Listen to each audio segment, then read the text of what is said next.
François Delcourt. Delcourt qui a pour concurrent des pilotes qui ont bercé les rêves de son redouté, parce que redoutable, Sierra Cosworth 4 roues motrices.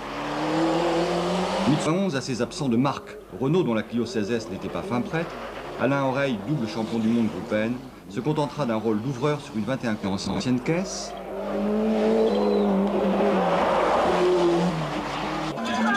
Delcourt est en 4e position à 1 minute 01. Schwartz, Loubet, Salonen, Kankkunen, Wilson. Les épreuves spéciales affichent la virginité diaphane de Saint-Jean-Royan qui ravira les spectateurs par la glisse contrôlée des 4 roues motrices.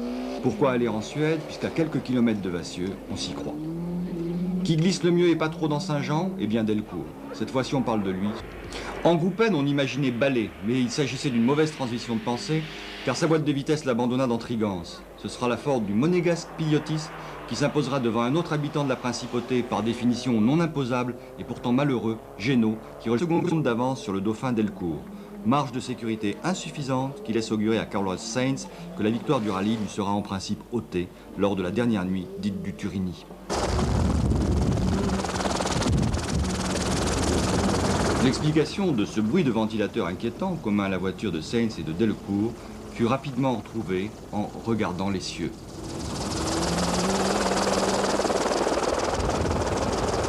Jamais de ma vie j'ai attaqué comme ça. Sur Sainz qui termine.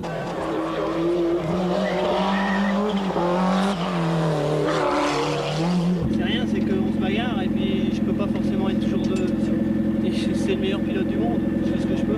Après, il remporte 6 spéciales sur 9, alors que d'après son coéquipier et catalyseur serein, Anne-Chantal Powells, François n'a pas encore tiré la quintessence de la Sierra.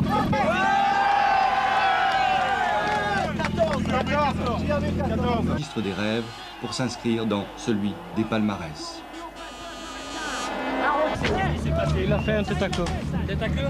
Non, moi, quand j'ai doublé roulait le côté gauche, peut-être qu'il a la roue arrachée, je sais pas. En tout cas, il descendait, et la roue était crevée et ça commençait à brûler dessous. Alors, les spectateurs mettent de la neige de partout, c'est dingue. Est-ce que c'est à cause des spectateurs? Je sais pas. Ah, c'est trop dur, c'est trop dur, c'est trop dur. Dans la dernière, c'est trop dur. Il n'arrive pas là où il n'y a pas des phares, il est...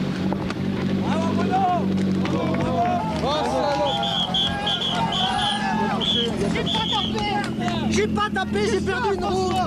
J'ai perdu une roue. J'ai pas tapé. J'ai perdu bien. François, t'as bien roulé. François, ça fait rien. C'est bien tapé. Ça fait rien, François.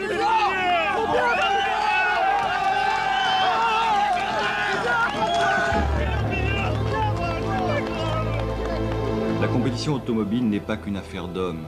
Elle est surtout à la dimension de l'être humain. Et pour ceux qui veulent écrire correctement l'histoire, il faut un trait d'union entre Anne et François.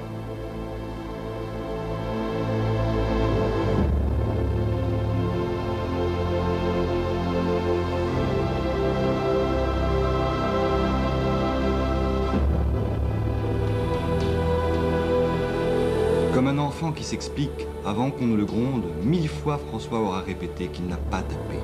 Sa Ford a eu une fracture à la rotule. Le cheval est la plus belle conquête de l'homme, mais le pilote sera l'éternelle victime des chevaux vapeur. Les sports mécaniques s'articulent mal avec les victoires et avec la vie. Merci François de savoir pleurer comme tous ceux qui ont suivi ton parcours. Merci d'allier la maturité du pilote et l'immaturité des hommes. À qui la victoire? Sainz évidemment, mais il est des chutes que l'on murmure pour les oublier. Delcourt n'aura pas été victorieux et l'on n'a jamais une deuxième chance de gagner la première fois. François serait entré dans l'histoire du Monte-Carlo en l'emportant, mais en échouant, il a inscrit son nom dans la légende du plus fabuleux rallye du monde. Au fait, c'était sa 59e édition.